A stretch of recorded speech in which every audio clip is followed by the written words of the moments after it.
नमस्कार दोस्तों, मेरा नाम है विजय कुमार गिरी और मैं आप लोगों का एक बार फिर से स्वागत करता हूं अपने यूट्यूब चैनल जिसका नाम है सुहा क्लासेस फॉर एग्रीकल्चर। दोस्तों, आज हम लोग पढ़ने वाले हैं फाउंडेशन बैच में एग्रोनॉमी का 35वां लेक्चर पढ़ेंगे। इस 35वें लेक्चर में मैं आप लोगों को मेथड्स ऑफ इरिगेशन का दूसरा पार्ट पढ़ाने वाला हूँ। इससे पहले वाला जो हमारा 34वां लेक्चर था, बोले तो पहला पार्ट जो मैंने पढ़ाया था मेथड ऑफ इरिगेशन में, उसमें मैंने आप लोगों को इरिगेशन के कौन-कौन से मेथड होते हैं, उनके बारे में बताया था। तो मेनली हमारा जो इरिगेशन होता है वो 3 तरीके का होता है। 3 तरीके में सबसे पहला हमारा मेथड होता है सरफेस इरिगेशन, दूसरा मेथड होता है हमारा सब सरफेस इरिगेशन और तीसरा मेथड होता है माइक्रो इरिगेशन। जिसमें जो सरफेस इरिगेशन है उसके बारे में मैंने आप लोगों को डिटेल में पढ़ा दिया था। 6 प्रकार के सरफेस इरिगेशन होते हैं। इसके अलावा आज हम दूसरे पार्ट में उसके आगे जो कुछ भी इम्पोर्टेंट टॉपिक बचे थे, उसको हम कवर करने वाले हैं। तो मैं पढ़ाना शुरू करूँ उससे पहले मैं आप लोगों को बता दूँ कि अगर आप लोग मेरा अल्टीमेट एग्रीकल्चर का कोर्स खरीदना चाहते हैं, तो इस क्यूआर कोड को स्कैन करके मात्र ₹1000 का पेमेंट करके आप इसको खरीद सकते हैं। बाकी कोर्स से रिलेटेड अगर आपको कोई भी जानकारी चाहिए तो मेरा व्हाट्सएप नंबर है 9792771793।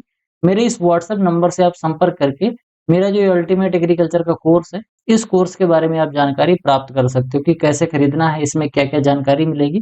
बहुत ही अच्छे तरीके से यहाँ पर आपको पूरा बैच अच्छे से पढ़ाया गया है, साथ में आपको पीडीएफ नोट्स भी प्रोवाइड कराई गई है। तो अगर आप इस कोर्स से रिलेटेड किसी भी तरीके की जानकारी चाहते हैं, तो इस व्हाट्सएप नंबर से आप संपर्क करके कोर्स परचेज़ कर सकते हैं। चलिए देखते हैं हमारा जो दूसरा मेथड था इरिगेशन का, वो था हमारा सब सरफेस इरिगेशन। एक जो हमने पढ़ाया था सरफेस मेथड ऑफ इरिगेशन, उसमें जब हम पानी अपने खेत में देते हैं तो कैसे देते हैं? उसमें जब हम पानी देते हैं तो हमारा जैसे मान लेते हैं ये इतना बड़ा सा खेत है। अब इस खेत में क्या होता है कि एक ही जगह से हम पानी दे देते हैं और वो जो पानी होता है वो पूरे खेत में फैल जाता है। तो ये क्या होता है हमारा सरफेस मेथड ऑफ इरिगेशन होता है। अलग-अलग जगह से हम इसमें सिंचाई करते रहते हैं। इसमें जो सरफेस मेथड ऑफ इरिगेशन होता है, इसमें जो पानी देते हैं ये सतह पर रेंग कर चलता है। क्या होता है? सतह पर रेंग कर पानी चलता है, रेंग कर चलता है। तो ये सरफेस इरिगेशन होता है। तो इसके बारे में मैंने आप लोगों को बहुत डिटेल में पढ़ा दिया था। समझ गए? अब आज हम पढ़ेंगे सब सरफेस मेथड ऑफ इरिगेशन। सब सरफेस का क्या मतलब होता है? उपसतही सिंचाई। ध्यान से समझना। कई बार ऐसी जगह होती है जहां पर इवापोरेशन बहुत ज्यादा होता है। अगर इवापोरेशन बहुत ज्यादा हो रहा है, इसके अलावा वाष्पोत्सर्जन ज्यादा हो रहा है, अगर वाष्पोत्सर्जन और इवापोरेशन ये दोनों बहुत ज्यादा होगा, तो इस कंडीशन में क्या होता है, वाष्पोत्सर्जन जब ज्यादा होता है, तो पानी का लॉस बहुत ज्यादा होता है। पौधे और जो जमीन है, वो बहुत ज्यादा पानी का लॉस करने लगती हैं। अगर हमारे पास सिंचाई का साधन सीमित है, बोले तो हमारे पास जो पानी है, पानी कितना है? बहुत ही ज़्यादा अगर सीमित है पानी यानी कि हमारे पास ज़्यादा पानी नहीं है, तो इस कंडीशन में हम क्या करते हैं कि पानी को इस तरीके से यूज़ करते हैं कि जिससे कम से कम पानी में हम ज़्यादा प्रोडक्शन ले पाएँ। तो उसमें क्या करते हैं कि हम एक मेन इरिगेशन चैनल बनाते हैं और ये मेन इरिगेशन जो हमारा चैनल है, इसमें हम अंडरग्राउंड पाइपलाइन डाल देते हैं हमारे खेत के अंदर, ठीक? इसके बाद वो मेन इरिगेशन जो पाइपलाइन होती है, उससे फिर सेकेंडरी पाइपलाइन हम अटैच कर देते हैं और ये सेकेंडरी पाइपलाइन जो होती है, ये ज़मीन के नीचे-नीचे चलती रहती है। जैसे यहाँ पर ये पेड़-पौधा है, पौधा लगा हुआ है और यहाँ पर जो पानी का सप्लाई हो रहा है, ये ज़मीन के नीचे हो रहा है। बोले तो सतह के नीचे कहाँ पर हो रहा है? रूट ज़ोन में। सब सरफेस का मतलब क्या होता है? बोले तो ये रूट ज़ोन में इसमें पानी दिया जाता है। किसमें दिया जाता है? इसमें पानी रूट ज़ोन में दिया जाता है। तो ये रूट ज़ोन में जो पानी दिया जा रहा है, इसमें क्या होता है कि मिट्टी की जो ऊपरी सतह है, ये तो थोड़ी सूखी रहती है या थोड़ा बहुत नमी रहता है। लेकिन जो पानी का सप्लाई होता है वो डायरेक्ट पौधे की जड़ों के पास यहाँ पर होता रहता है। ये जो सेकेंडरी पाइपलाइन होती है, इसमें छोटे-छोटे छेद होते हैं। उन्हीं छोटे-छोटे छेद से पानी बाहर निकलता है और बाहर निकल के यहाँ की जो मिट्टी होती है, उसी मिट्टी में वो जाता रहता है और वहाँ से फिर पौधे अपनी जड़ों में लेके पौधे अपना ग्रो होते रहते हैं। तो ये होता है सब सरफेस मेथड ऑफ इरिगेशन। इसमें क्या होता है?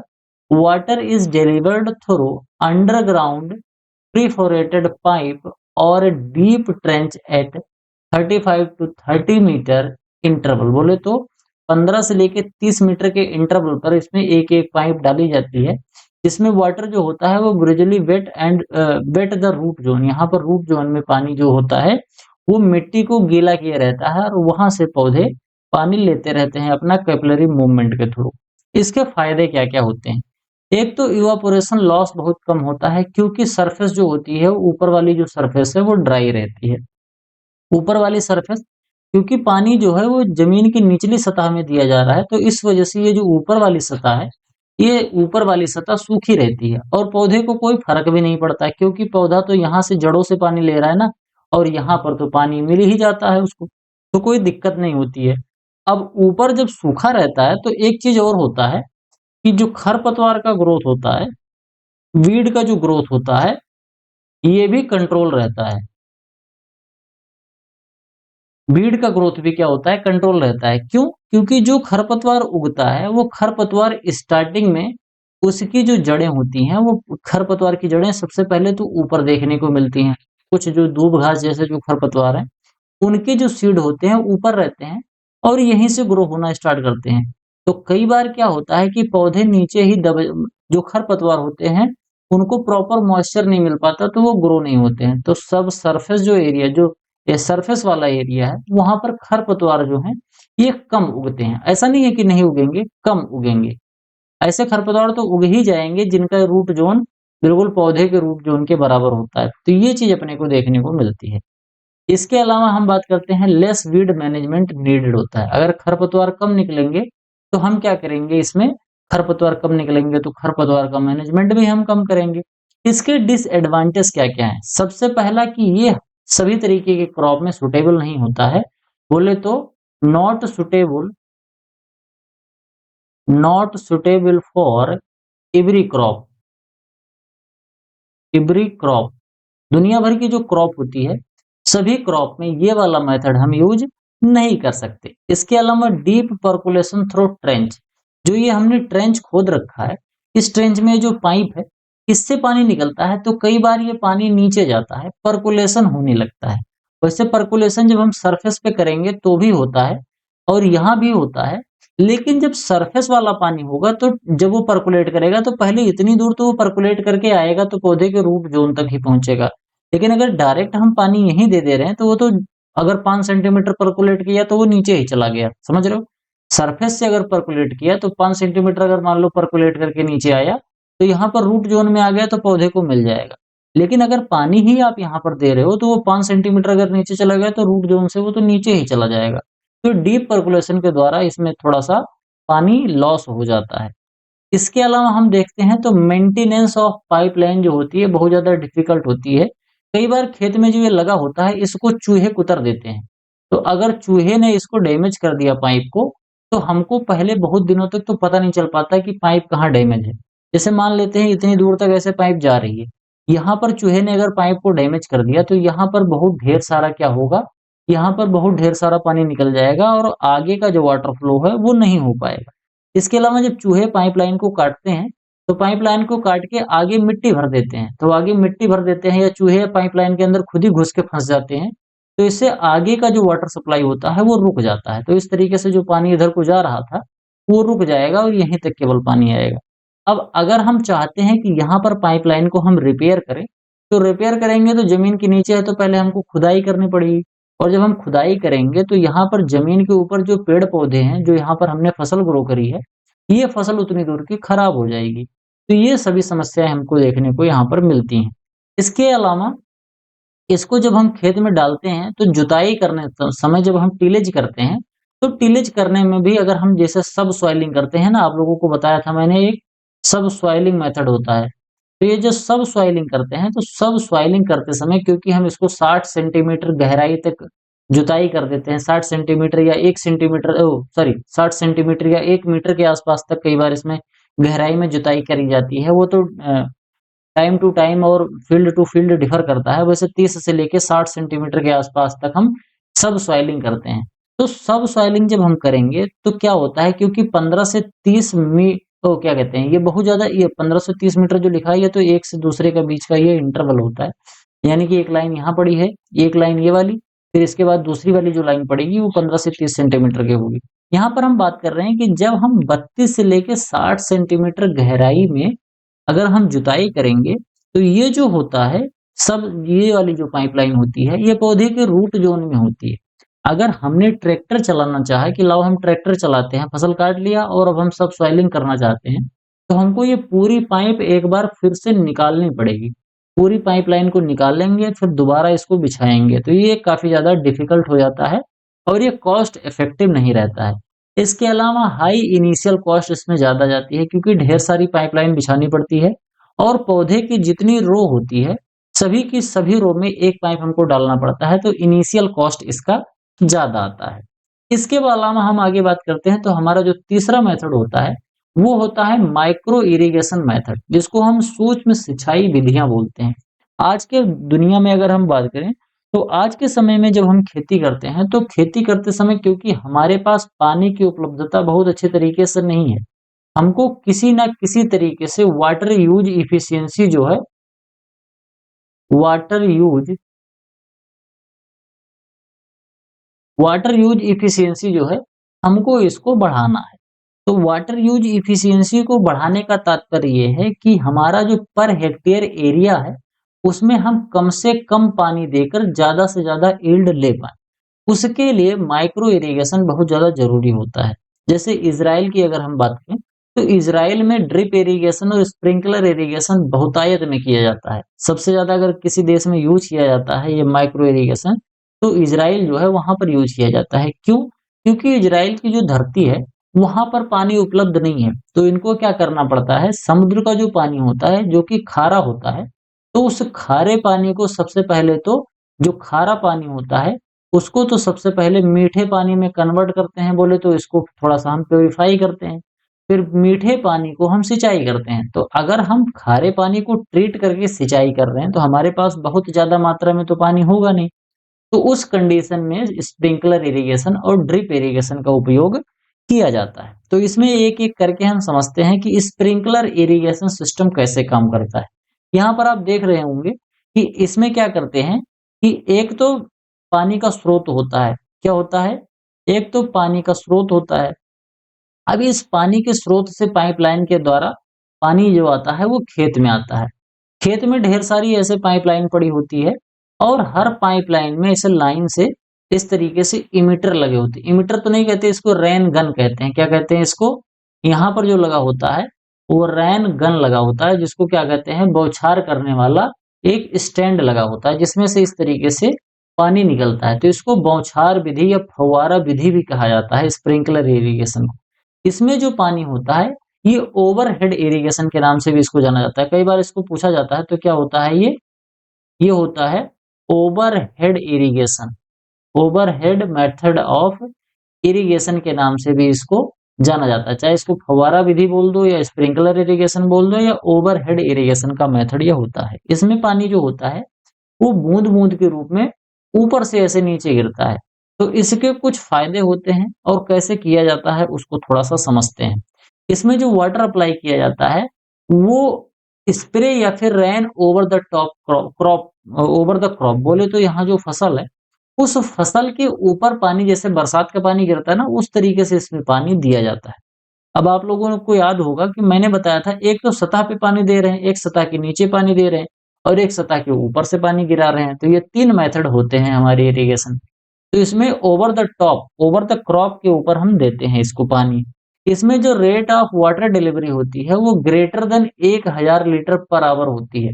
इसमें जो ये एक स्टैंड से एक जो ये नोजल लगी है, एक जो रेन गन होती है, ये वाला जो आप देख रहे होंगे, यहाँ से जो एक फव्वारा ये निकल रहा है, ये 1 घंटे में 1000 लीटर से ज़्यादा पानी देता है। ये बहुत बार एग्ज़ाम में पूछा गया है कि स्प्रिंकलर इरिगेशन में जो एक डिलीवरी वाला इंजेक्टर होता है, यानी कि रेन गन जो होती है, वहाँ से कितना पानी निकलता है? तो कम से कम 1000 लीटर से ज़्यादा पानी 1 घंटे में निकलना चाहिए। कम से कम 1000 तो होना ही चाहिए। इसके ऊपर भी चला जाता है, वो गन के हिसाब से और प्रेशर के हिसाब से डिपेंड करता है कि हमारा गन कितना बड़ा है और कितना एरिया कवर कर रहा है और इसके अलावा हमारा जो पानी का स्रोत है और प्रेशर जो है वो कितना है। इसके अलावा अगर हम प्रेशर की बात करें तो इसका जो प्रेशर होता है वो 2.5 बार के आसपास होता है, यानी कि इससे ज्यादा ही होगा, 2.5 बार से ज्यादा होगा। क्योंकि अगर ज्यादा प्रेशर नहीं होगा तो ये पानी जो इतनी दूर तक जा रहा है, ये उतनी दूर तक जा ही नहीं पाएगा। पता चला पानी यहाँ निकल रहा है, यहीं बगल में गिर जा रहा है, तो इस तरीके से नहीं हो। इस वजह से 2.5 बार से ज्यादा का प्रेशर हमको रखना पड़ता है, तभी हमारा स्प्रिंकलर इरिगेशन वाला जो सिस्टम है वो अच्छे से काम करेगा। इसके अलावा बात करते हैं तो throw water as spray up to a distance of more than 10 meter. बोले तो जब ये 2.5 बार से ज्यादा के प्रेशर में पानी जाता है तो ये लगभग लगभग 10 मीटर तक कवर कर लेता है। ये अलग अलग होता है, ये प्रेशर पे भी डिपेंड करता है। जितना ज्यादा हम प्रेशर बढ़ाते जाएंगे उतना ही हमारा जो डिस्टेंस है वो ज्यादा कवर होता जाएगा। तो ये हमारा होता है स्प्रिंकलर मेथड ऑफ इरिगेशन। इसके एडवांटेज की बात करते हैं तो इसमें जो पानी होता है बहुत यूनिफॉर्म तरीके से हर फसल को बराबर बराबर मिल जाता है। इसमें लगभग लगभग 25 से लेके 50% के आसपास पानी सेव होता है, जो सरफेस मेथड ऑफ इरिगेशन है उसकी अपेक्षा।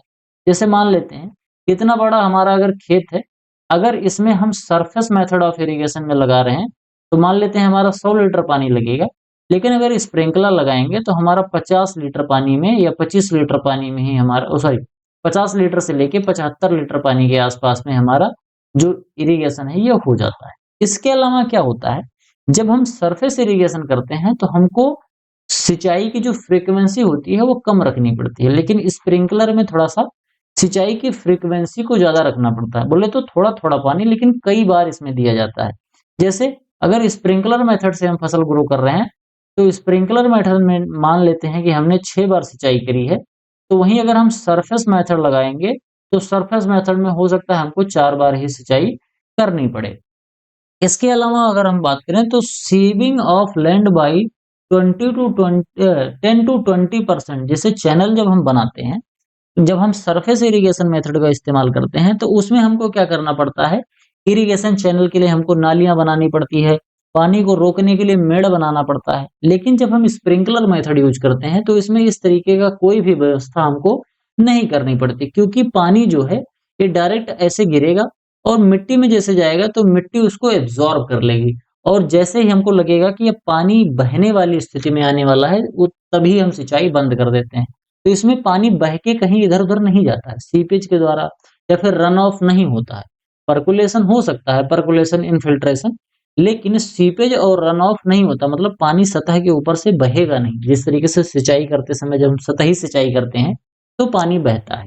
इसके अलावा अगर हम बात करें तो irrigation area is increase by 1 to 2 time with the same amount of water. अगर 50% पानी ही यूज कर रहा है तो 50% पानी यूज करेगा तो उतने ही पानी में हम 2 गुना एरिया लगा लेंगे। बिल्कुल बेसिक सा मैथ है, इतने में आप समझ जाओगे। अगर हमारे पास 100 लीटर पानी था, पहले हम 1 बीघा खेत सिंचाई करते थे, तो अगर 50 लीटर में अगर हम 1 बीघा सिंचाई करने लग जाएं तो हम 2 बीघे की सिंचाई, 50 लीटर जो हमारा और बचेगा उसमें हम 1 बीघे की सिंचाई और कर लेंगे, तो हमारा 2 बीघे की सिंचाई हो जाएगी। इसमें रन ऑफ और सॉइल इरोजन का कोई खतरा नहीं रहता है, क्योंकि जब पानी खेत में बहता है तो वो मिट्टी को बहा के ले जाता है। लेकिन क्योंकि इसमें पानी रन ऑफ के द्वारा जा ही नहीं रहा है, बोले तो इसमें जल का बहाव मिट्टी की ऊपरी सतह पर हो ही नहीं रहा है, तो इस कंडीशन में इरोजन भी नहीं होता है। यहाँ तक आपको समझ में आई होगी बात। इसके अलावा ये जो अनड्यूलेटेड लैंड होता है, बोले तो ऊबड़ खाबड़ जो जमीन होती है, ऊबड़ खाबड़, ऊबड़ ऊबड़ खाबड़ जानते हो? ऊबड़ खाबड़ मतलब जो समतल नहीं है, जो जमीन जो जमीन समतल नहीं है, समतल नहीं है, कहीं पर ऊंचा कहीं पर नीचा है, उस जमीन पर इस तरीके की सिंचाई हम आराम से कर ले जाते हैं। आगे हम बात करते हैं सुटेबल फॉर अंडुलेटिंग, इसी को ऊबड़ खाबड़ कहते हैं। यहाँ पर देखो ऊबड़ खाबड़ जमीन है और खड़ी ढलानों के लिए काफी ज्यादा उपयुक्त होती है। जो हमारा सीढ़ी नुमा जो खेत होते हैं उसमें आप लगा सकते हो। भारत में अगर हम बात करें तो स्प्रिंकलर मेथड ऑफ इरिगेशन जो है ये ज्यादातर यूज किया जाता है चाय के बागान में। कहाँ पर?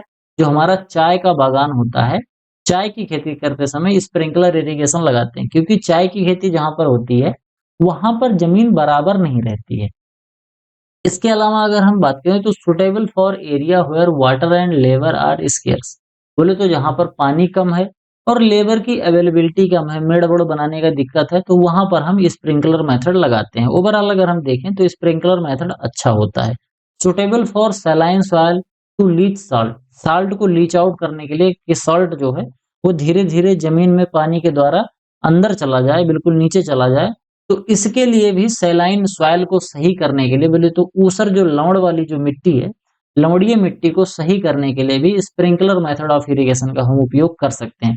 इसमें क्या होता है, पानी जब खेत में जाएगा तो ये पानी जो होगा वो लवण को अपने साथ मिला लेगा, क्योंकि जो साल्ट होता है वो पानी में घुलनशील होता है। पानी में जब वो घुल जाएगा तो वो धीरे-धीरे लीच आउट करके ज़मीन के नीचे चला जाएगा।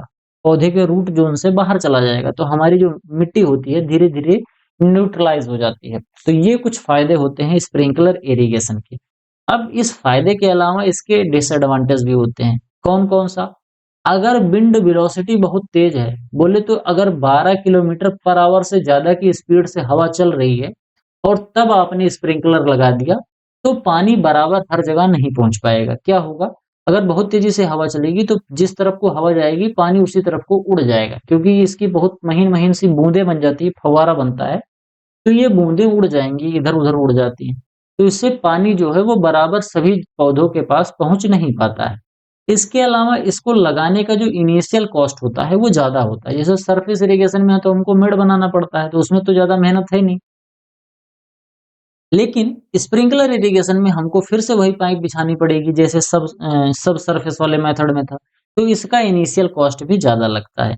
इसके अलावा इसमें क्योंकि पानी जो होता है वो प्रेशर के द्वारा निकाला जाता है, जैसे अभी मैंने बताया कि 2.5 बार का प्रेशर होना चाहिए। तो अगर ज़्यादा प्रेशर से पानी निकालना पड़ रहा है तो इसका ये सीधा-सीधा तात्पर्य है कि हमको ज़्यादा एनर्जी की ज़रूरत है। जो मोटर चलेगा वो ज़्यादा एनर्जी के साथ चलेगा।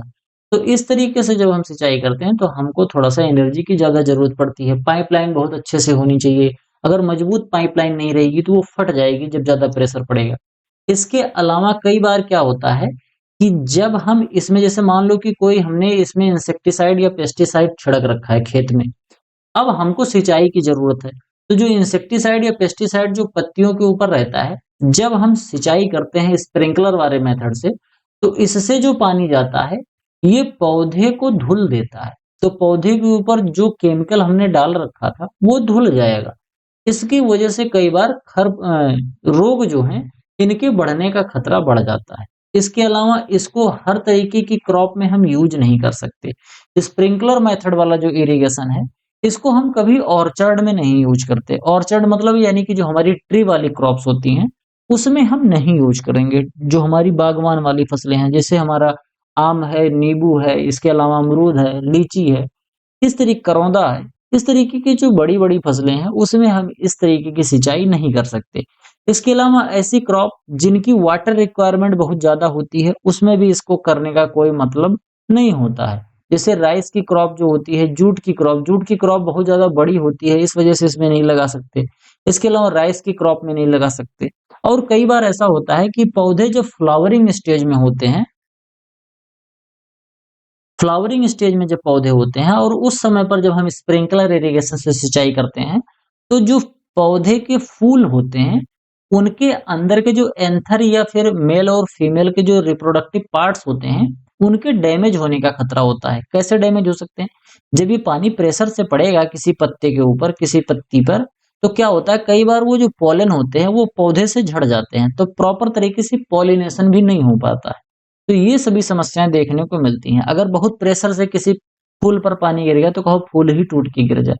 तो ये सभी समस्याएँ स्प्रिंकलर इरिगेशन में होती हैं। लेकिन ये सभी समस्याएँ अगर हम इसके फ़ायदे के हिसाब से देखें तो स्प्रिंकलर इरिगेशन सबसे अच्छा मेथड होता है सिंचाई करने का, अगर हमारे पास पानी सीमित मात्रा में है तो।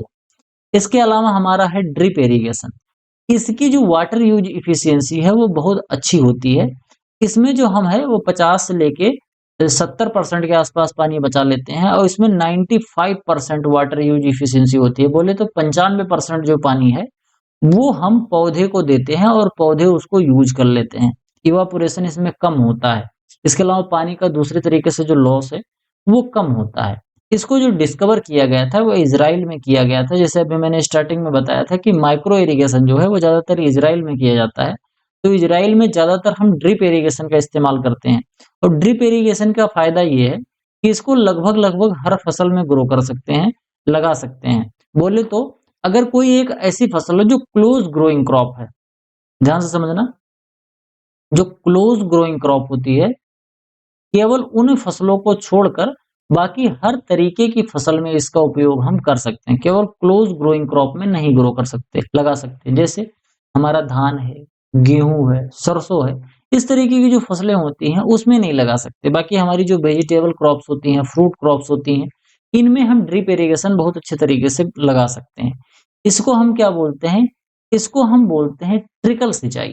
इसको क्या कहते हैं? ड्रिप इरिगेशन को ट्रिकल सिंचाई के नाम से भी जाना जाता है। इसमें जो डिस्चार्ज रेट होता है वो 1 से लेके 4 लीटर पर घंटे के आसपास होता है। जैसे अभी मैंने स्प्रिंकलर बताया था, तो स्प्रिंकलर में 1000 लीटर से ज्यादा होना चाहिए, 1000 लीटर पर आवर से ज्यादा होना चाहिए। लेकिन इसमें 1 लीटर से लेके 4 लीटर के आसपास होता है। उसमें जैसे रेन गन होता है, इसमें इमिटर्स लगे होते हैं। क्या होता है? इमिटर्स इनको कहते हैं।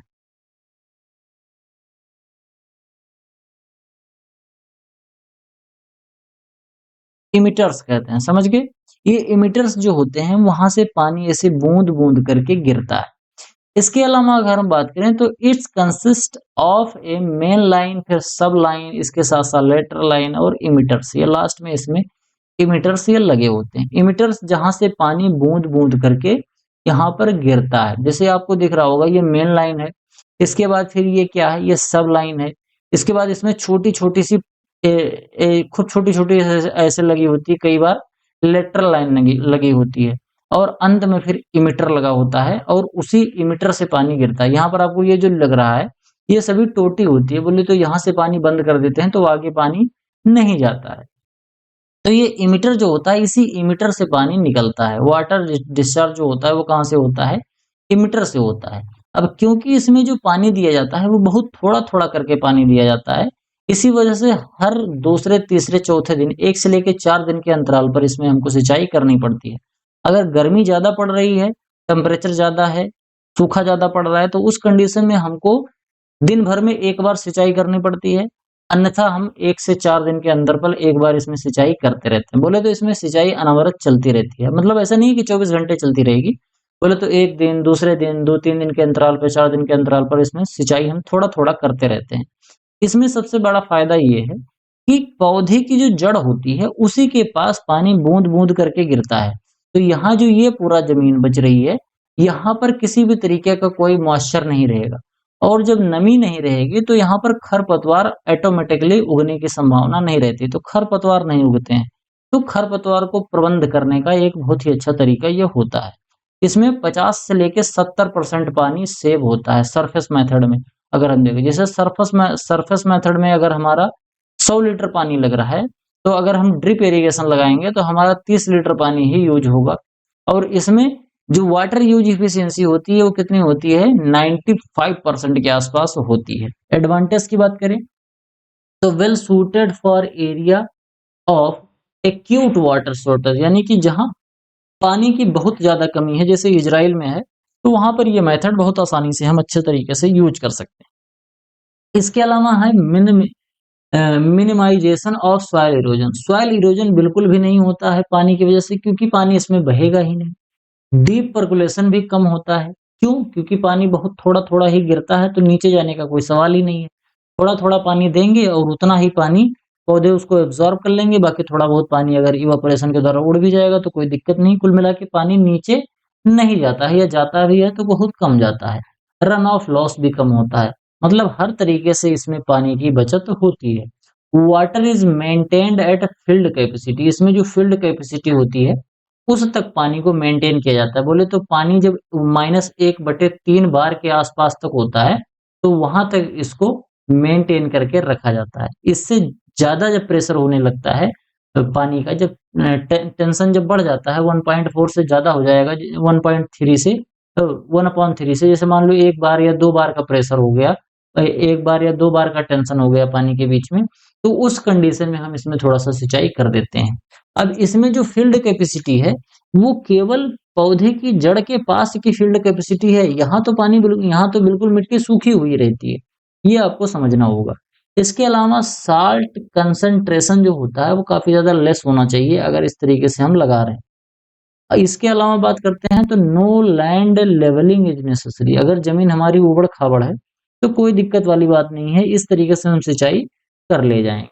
इसके अलावा hibernating, applying herbicide and fertigation, applied fertiliser can also be applied through this system. इसमें हर्बिसाइड और फर्टिगेशन बोले तो फर्टिलाइजर दोनों इसमें हम दे सकते हैं। कैसे दे सकते हैं? ये जो इमिटर होता है बोले तो ये पाइपलाइन जो है, इसी पाइपलाइन में इसका जो स्रोत है जहाँ से पानी आ रहा है, वहीं पर हम इसमें हर्बिसाइड डालना होगा तो हर्बिसाइड डाल देंगे। अगर हमको फर्टिलाइज़र डालना होगा तो उसी में हम फर्टिलाइज़र डाल देंगे और वो पानी के साथ घुल के हर पौधे की जड़ के पास पहुँच जाएगा। तो वहाँ पर जो खरपतवार होंगे वो भी डैमेज हो जाएँगे अगर हर्बिसाइड डाला है और अगर फर्टिलाइज़र डाला है, तो फर्टिगेशन हो जाएगा, वो पौधे की जड़ के पास न्यूट्रिएंट लेके जाके पहुँच जाता है। तो ये सिस्टम काफ़ी अच्छा माना जाता है। इसके अलावा डिज़ीज़ और वीड का जो इन्फेस्टेशन होता है, वो कम देखने को अपने को मिलता है। इसके डिसएडवांटेज की अब हम बात कर लेते हैं। कई बार इसमें क्लॉगिंग ऑफ इमिटर्स हो जाता है। जो हमारी साल्ट अफेक्टेड सॉइल होती है या कई बार सॉइल के जो पानी होता है वो साल्ट अफेक्टेड होता है, बोले तो उसमें साल्ट की मात्रा ज़्यादा होती है, फ्लोराइड की मात्रा ज़्यादा होती है, फ्लोराइड। तो ये जो फ्लोराइड होता है, फ्लोराइड की मात्रा जब ज़्यादा होती है पानी के अंदर, तो जो इमिटर लगे हुए होते हैं इसमें छोटे-छोटे, उन इमिटर से पानी गिरते-गिरते और वहाँ पर ऐसे फ्लोराइड की परत एक चिपक जाती है और बाद में उसका जो छेद होता है, वो बंद हो जाता है। तो कई बार इस तरीके की समस्या हमको देखने को मिलती है। जब हम ड्रिप इरिगेशन से सिंचाई करते हैं, तो हमको बिल्कुल क्लीन वाटर की ज़रूरत पड़ती है। अगर वाटर क्लीन नहीं रहेगा, तो इस तरीके की जो क्लॉगिंग होगी, वो देखने को अपने को मिलती है। इसके अलावा damage of lateral system due to rodent and other animal, इसको भी चूहे काट देते हैं। ये जो पाइपलाइन है, इसको भी चूहे काट देते हैं। अगर चूहे काट दिए तो डैमेज हो जाएगा, फिर आगे सप्लाई नहीं जाता है। फिर उसको हमको फिर बाद में रिपेयरिंग करवानी पड़ती है। Salt accumulation near plant due to lack of sufficient moisture for leaching. इसमें क्या होता है, जैसे मान लेते हैं कि हमारा जो पानी है, इस पानी के साथ-साथ साल्ट भी है। अब पानी है, पानी के अंदर अगर साल्ट मिला हुआ है और इस पानी से अगर हम सिंचाई कर रहे हैं, तो जैसे मान लेते हैं ये पौधा है, ये पौधे की जड़ है, यहाँ पर बूँद-बूँद करके पानी गिर रहा है। अब यहाँ पर जो पानी है, वो तो पौधे एब्ज़ॉर्ब कर लेंगे। इसके अलावा जो कुछ पानी बचेगा वो इवापोरेशन के द्वारा उड़ जाएगा। लेकिन जो नमक है, जो साल्ट था, वो यहीं पर धीरे-धीरे, धीरे-धीरे इकट्ठा होता जाता है। तो प्लांट के पास ढेर सारा साल्ट इकट्ठा हो जाता है। अब ये साल्ट जो होता है, ये पौधों की फिर ग्रोथ को हिंड्रेंस करने लगता है, बोले तो पौधे की ग्रोथ को डैमेज करने लगता है। क्यों डैमेज करने लगता है? क्योंकि या तो साल्ट क्या हो, या तो साल्ट ज़मीन के नीचे लीच आउट करके चला जाए पानी के साथ, तो ऐसा तो होता नहीं है क्योंकि पानी नीचे जाता ही नहीं है, हम पानी का उपयोग कम करते हैं। तो पानी जो साल्ट होता है वो ये बिल्कुल पौधे की जड़ के पास ढेर सारा इकट्ठा होता रहता है, जिससे बाद में पौधे के लिए काफ़ी ज़्यादा प्रॉब्लम आती है। तो अगर हम ड्रिप इरिगेशन लगा रहे हैं तो उसमें पानी बिल्कुल सही होना चाहिए, जिसमें साल्ट नहीं हो, किसी तरीके का सैलिनिटी नहीं होनी चाहिए। अगर ऐसा होगा तो दिक्कत होती है। इनिशियल कॉस्ट इसकी हाई होती है, जैसे हमारा स्प्रिंकलर मेथड है, सबसरफेस वाला मेथड है, उसी तरीके से इसमें भी इनिशियल कॉस्ट हमको ढेर सारा लगाना पड़ता है। पाइपलाइन है, इसको बिछाने के लिए एमीटर है, फिर इसके लिए मोटर लगाना पड़ता है, सब अलग-अलग सिस्टम बनाना पड़ता है, तो काफ़ी ज़्यादा महँगा पड़ता है। Most suitable for wide spaced orchard crop and sugarcane, जो थोड़ी दूरी-दूरी पर फसल लगाई जाती है, उन फसलों के लिए काफ़ी ज़्यादा अच्छा माना जाता है। ऑर्चर्ड वाली जो हमारी क्रॉप्स हैं, उसमें और शुगरकेन जैसी जो क्रॉप्स होती हैं, उसमें हम ड्रिप इरिगेशन लगा सकते हैं। इसके अलावा इनएडिक्वेट रूट डेवलपमेंट, इसमें जो जड़ों का विकास होता है, काफ़ी सीमित क्षेत्र में होता है। क्यों? जैसे मान लेते हैं एक पौधा है, इस पौधे की जो आदत है, वो इतनी दूर तक रूट की ग्रोथ करने का है। लेकिन जो पानी मिल रहा है इस रूट को, वो कहाँ तक मिल रहा है? केवल इतनी दूर तक पानी मिल रहा है। जब पानी आता है, तो इतनी ही दूर तक केवल पानी मिल रहा है, बहुत दूर तक नहीं जाता है पानी। मतलब जैसे जड़ है, अब यहाँ बूँद-बूँद करके पानी गिरेगा, तो पानी केवल इतनी ही दूर तक जा रहा है, उसके बाद हम बार-बार इसमें मोटर बंद कर दे रहे हैं। पानी की सप्लाई बंद कर दे रहे हैं। तो जो पौधे की जड़ होगी, ये जहाँ तक पानी उसको मिलेगा, अपनी वो रूट की ग्रोथ वहीं तक करेगी। इसके अलावा वो अपनी रूट की ग्रोथ नहीं करती है। तो इस कंडीशन में क्या होता है कि ढेर सारी जो जड़ें हैं, वो इतनी में ही रह जाती हैं, इतने में ही। तो प्रॉपर तरीके का रूट का डेवलपमेंट नहीं होगा क्योंकि यहाँ पर पानी मिलेगा नहीं। तो जहाँ पानी नहीं मिलेगा वहाँ पौधे न्यूट्रिएंट भी नहीं एब्ज़ॉर्ब कर पाएँगे और पौधे वहाँ न्यूट्रिएंट भी नहीं एब्ज़ॉर्ब कर पाएँगे तो पौधा वहाँ अपनी जड़ को बढ़ाएगा ही नहीं। तो पौधे अपनी जड़ को केवल इतनी ही दूर बढ़ा के काम करते रहते हैं। तो इससे कई बार रूट का ग्रोथ अच्छे से नहीं हो पाता है और रूट का ग्रोथ अगर अच्छे से नहीं होगा तो न्यूट्रिएंट नहीं मिल पाएगा। तो ये थोड़ी-सी दिक्कत होती है, लेकिन इसको भी ओवरकम किया जाता है।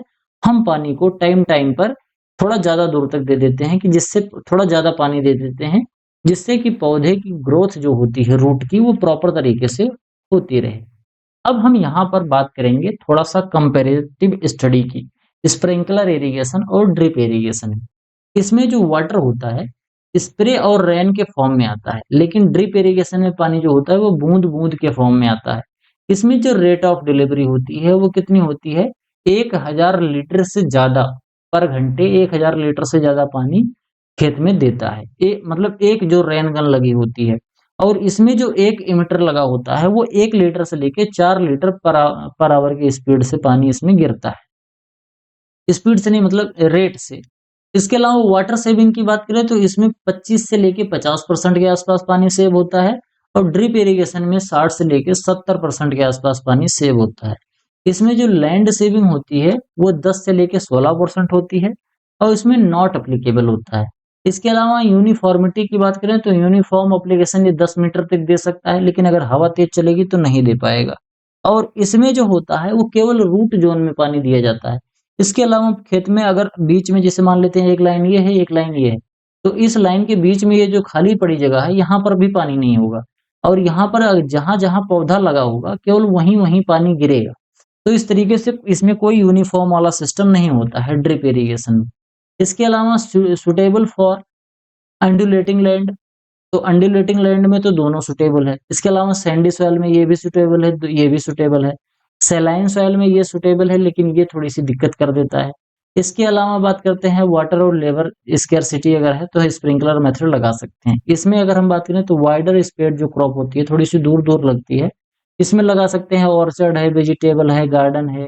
जहाँ पर एक्यूट वाटर की शॉर्टेज है, जहाँ पानी की बहुत ज़्यादा कमी है, वहाँ पर हम ड्रिप इरिगेशन लगाते हैं। Not use under high wind velocity बहुत तेज़ी से हवा चलेगी तो इसका हम उपयोग नहीं कर पाएँगे। लेकिन इसको हम आराम से उपयोग कर सकते हैं, लेकिन इसका उपयोग करने के लिए हमको टेक्निकल लेबर की ज़रूरत पड़ेगी। अगर कोई वैसे अनगढ़ लेबर होगा और ज़्यादा उसको टेक्निकल नॉलेज नहीं होगा तो वो इसको चला ही नहीं पाएगा। पता चले मोटर पे उसने प्रेशर ज़्यादा कर दिया, मोटर चलाया और मोटर का प्रेशर उसने नहीं मेज़र किया, मोटर का प्रेशर ज़्यादा हो गया तो पानी बहुत प्रेशर से गिरने लगेगा तो इसकी जो लेटरल पाइप है, जो छोटी-छोटी पाइप है, एमिटर है, वो सब फटने लगेंगे और दिक्कत हो जाएगी।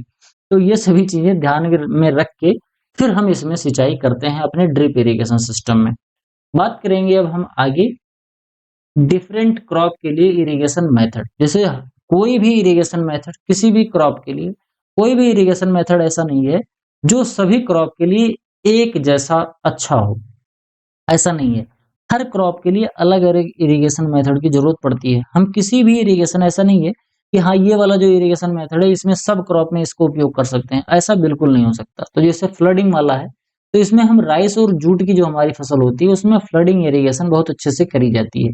चेक बेसिन वाला जो मेथड है वो ग्राउंड नट है, पल्सेस है, फिंगर मिलेट है, जो व्हीट की क्रॉप होती है, उसके अंदर भी चेक बेसिन मेथड का इस्तेमाल करते हैं। बॉर्डर स्ट्रिप वाला जो मेथड है इसमें क्लोज ग्रोइंग क्रॉप्स जो हमारी होती हैं उसमें करते हैं। जैसे हमारा मान लो सर जैसे इसमें क्या कहते हैं बरसीम की खेती कर रहे हैं तो उसमें हम इसको कर सकते हैं या हमारी ग्रीन मैन्योर की क्रॉप हो उसमें हम कर सकते हैं। फरो मेथड है ये कॉटन में करते हैं, मेज में, टोबैको, पोटैटो पोटैटो में आप लोगों ने देखा होगा, शुगर केन में आप लोगों ने देखा होगा, सोरगम वेजिटेबल इन सब में हम नाली विधि द्वारा सिंचाई करते हैं। दूसरा है सर्ज इरिगेशन, ये ज्यादातर मक्का में यूज किया जाता है और इसको टाइफून कहते हैं, इसको टाइफून सिस्टम ऑफ इरिगेशन भी कहा जाता है। तो कई बार एग्जाम में पूछा जाता है तो इसको याद करना, टाइफून सिस्टम ऑफ इरिगेशन होता है। ये सोरगम में, मक्का में और इसको गन्ने में भी उपयोग किया जाता है। इसके अलावा कोरूगेशन होता है, ये व्हीट में, इसके अलावा ग्राउंड नट है, स्ट्राइगा है, इन सब में इसका इस्तेमाल सिटारिया इसके अंदर इसका इस्तेमाल किया जाता है। ड्रिप इरिगेशन जो है सन शुगर केन में ज़्यादातर अच्छे से हम यूज़ कर सकते हैं। बाकी अधिकतर जो हमारी वेजिटेबल जो क्रॉप होती हैं, जो थोड़ी दूर-दूर ग्रो होती हैं, उसमें हम कर सकते हैं। लीफी वेजिटेबल में नहीं लगा सकते ड्रिप इरिगेशन मेथड को, बाकी हर जगह लगा सकते हैं। स्प्रिंकलर जो मेथड होता है, वो वेजिटेबल और फ्रूट क्रॉप के लिए काफ़ी ज़्यादा अच्छा माना जाता है। आगे हम बात करेंगे मॉइस्चर की सेंसिटिविटी बोले तो critical stage of water crop, यानी कि जब हम फसल को ग्रो करते हैं तो फसल की ऐसी कौन-कौन सी अवस्था होती है, जिस अवस्था में हमको अपने खेत में पानी ज़रूर देना चाहिए। जैसे आप लोगों ने देखा होगा, मैंने आप लोगों को पढ़ाया भी है कि जो व्हीट की क्रॉप होती है, उसमें जो CRI स्टेज होती है, उस स्टेज में पानी देना सबसे ज़्यादा क्रिटिकल माना जाता है, जिसको हम क्रांतिक अवस्थाएँ बोलते हैं। तो यहाँ पर बिल्कुल क्रिटिकल स्टेज ऑफ इरिगेशन जो है, उसके बारे में यहाँ पर हर फसल के बारे में बात करेंगे। जिससे जो राइस की फसल होती है, इसमें जब पेनिकल निकलने लगते हैं, बोले तो जब इसमें फूल निकलने लगते हैं, पेनिकल का मतलब एक इन्फ्लोरेसेंस होता है, जो धान होता है, धान के इन्फ्लोरेसेंस को पेनिकल बोलते हैं। तो धान में जब इन्फ्लोरेसेंस निकलने लगता है, उस समय पर सिंचाई करना चाहिए। इसके अलावा फ्लैग लीफ और मिल्की जो स्टेज होता है, फ्लैग लीफ बोले तो ये जो सीधी-सी पत्ती होती है और सीध के ये सीधी पत्ती होती है, वो उसकी पत्तियाँ बिल्कुल सीधी होती हैं और उसी के जस्ट बगल से सीथ निकला होता है और यहीं पर इसमें बालियाँ लगती हैं। तो ये बाली से जो सटी हुई पत्ती होती है, फ्लैग लीफ होती है, बिल्कुल सीधी पत्ती होती है। वो जब पत्ती निकलने लगती है और मिल्किंग वाला स्टेज, इस स्टेज में हम सिंचाई करते हैं। सोरगम की बात करें तो इसमें बूटिंग और फ्लावरिंग का टाइम, जब बूटिंग का मतलब होता है क्या? जब इसमें ढेर सारे ऐसे निकलने लगते हैं। टिलरिंग और उसके बाद बूटिंग वाला स्टेज आता है। टिलरिंग जैसे खत्म होता है, तुरंत बूटिंग का स्टेज आता है, तो बूटिंग और फ्लावरिंग के स्टेज में हम सिंचाई करते हैं।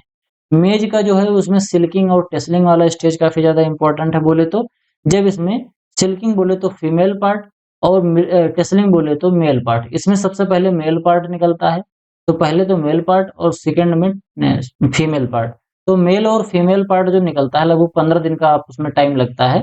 तो ये 15 दिन का जो टाइम होता है, उस समय पर पानी की कमी नहीं होनी चाहिए। अब पानी की कमी का मतलब ये नहीं कि पानी उसमें भरे रहो, बिल्कुल 5 सेंटीमीटर पानी जैसे धान में भर देते हो, ऐसे नहीं करना, नहीं तो खराब हो जाएगी। पर्ल मिलेट की बात करें तो इसमें बूटिंग और फ्लावरिंग का टाइम होता है। फिंगर मिलेट जो है इसमें फ्लावरिंग का टाइम क्रिटिकल होता है। ग्राउंड नट में पेग पेनिट्रेशन और पॉड डेवलपमेंट। इसमें पेग पेनिट्रेशन बोले तो इसमें जब फर्टिलाइजेशन हो जाता है, यानी कि परागण जैसे ही कंप्लीट होता है, पॉलिनेशन पॉलिनेशन और फर्टिलाइजेशन जैसे कंप्लीट होता है, तो उसमें पेग निकलते हैं मूंगफली में और ये पेग जमीन के अंदर जाते हैं, फिर वही पेग बाद में बड़े होते हैं और मूंगफली बनती है। इसके अलावा जब मूंगफली बनने लगती है, वो स्टेज काफी ज्यादा अच्छा माना जाता है इरिगेशन करने के लिए। सनफ्लावर की बात करें तो इसमें हेड फॉर्मेशन, जो सनफ्लावर का जो फूल है, जब वो फूल बड़ा सा होने लगता है उस समय पर, और जब ग्रेन फिलिंग होने लगती है उस समय पर। सीसम की बात करें तो फ्लावरिंग के टाइम पर, सोयाबीन जो है फ्लावरिंग और पॉड के फिलिंग के टाइम पर, मस्टर्ड जो है इसमें फ्लावरिंग और सिल्कवा डेवलपमेंट।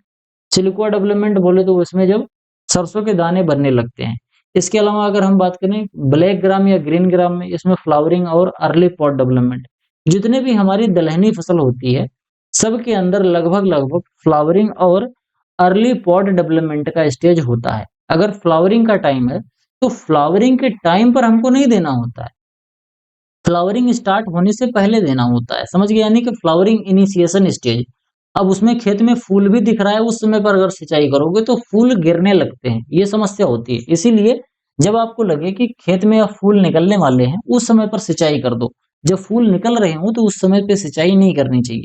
इसके अलावा बात करें तो कॉटन जो है, इसमें स्क्वायर फॉर्मेशन और इसके अलावा बॉल फॉर्मेशन, ये 2 चीजें, यानी कि जब कॉटन जो होता है, कॉटन के अंदर जब ये रुई बनने लगती है, उस स्टेज में हमको सिंचाई करनी चाहिए। शुगर केन में जो इसमें केन फॉर्मेटिव जो स्टेज होती है, जिसमें केन बनने लगता है, जब बोले तो गन्ना बनने लगता है, गन्ना बनने लगता है। इसके अलावा जो फॉर्मेटिव स्टेज होती है, ये दोनों स्टेज काफी ज्यादा क्रिटिकल मानी जाती है इरिगेशन के लिए। इसके अलावा अगर हम बात करें तो टोबैको में टॉपिंग वाली जो स्टेज होती है, उस स्टेज में टॉपिंग बोले तो जो भी ऊपर वाले पार्ट को इसको काट दिया जाता है, टपिंग कर देते हैं। उसके बाद वाली जो स्टेज होती है, उस स्टेज में सिंचाई करनी पड़ती है, क्योंकि पत्तियों को फिर इसके तुरंत बाद पत्तियों को धीरे-धीरे मैच्योरिटी पे आ जाती हैं, फिर इनको हार्वेस्ट करना होता है। बनाना की बात करें तो आल स्टेज, स्पेशली शूटिंग स्टेज जो होता है, जब इसमें शूट निकलने लगते हैं बगल-बगल से, उस स्टेज में सिंचाई की जरूरत पड़ती है। टमाटर जो है, इसमें फ्लावरिंग और फ्रूट डेवलपमेंट। ओनियन जो है, इसमें बल्ब जब बनने लगता है, यानी कि जब प्याज की कंद बनने लगते हैं, उनका डेवलपमेंट होने लगता है, उस समय पे सिंचाई की बहुत ज़रूरत होती है। फ्लावर क्रॉप है तो उसमें जब बड बनने लगता है, उस समय पर फ्लावर क्रॉप में हमको सिंचाई करनी पड़ती है। बाकी जो ऑर्नामेंटल क्रॉप है, इसमें जब फ्लावरिंग का टाइम होता है, उस समय पर सिंचाई करनी पड़ती है। ऑर्नामेंटल वाली क्रॉप जो होती है, इसमें सिंचाई से फूल के गिरने की ज़्यादा संभावना नहीं होती है। अगर थोड़ा बहुत गिरता है तो हमको फ्लावर ही तो लेना है, तो गिरने से पहले उस फ्लावर को हम हार्वेस्ट कर लेते हैं। तो आज के लेक्चर में केवल इतना ही। आई होप आपको वीडियो पसंद आया होगा, मेरा एफर्ट आपको अच्छा लगा होगा। वीडियो पसंद आया हो तो वीडियो को लाइक करिए, कमेंट करिए, आपके जो सुझाव हैं कमेंट बॉक्स में ज़रूर लिखिए, चैनल को सब्सक्राइब करिए, दोस्तों के साथ शेयर कीजिए। बाकी हमारा अगर पेड कोर्स खरीदना चाहते हैं तो व्हाट्सएप पर हमसे संपर्क ज़रूर करिए। आज की वीडियो में केवल इतना ही, मिलते हैं किसी दूसरी वीडियो में, तब तक के लिए इजाज़त दीजिए। धन्यवाद।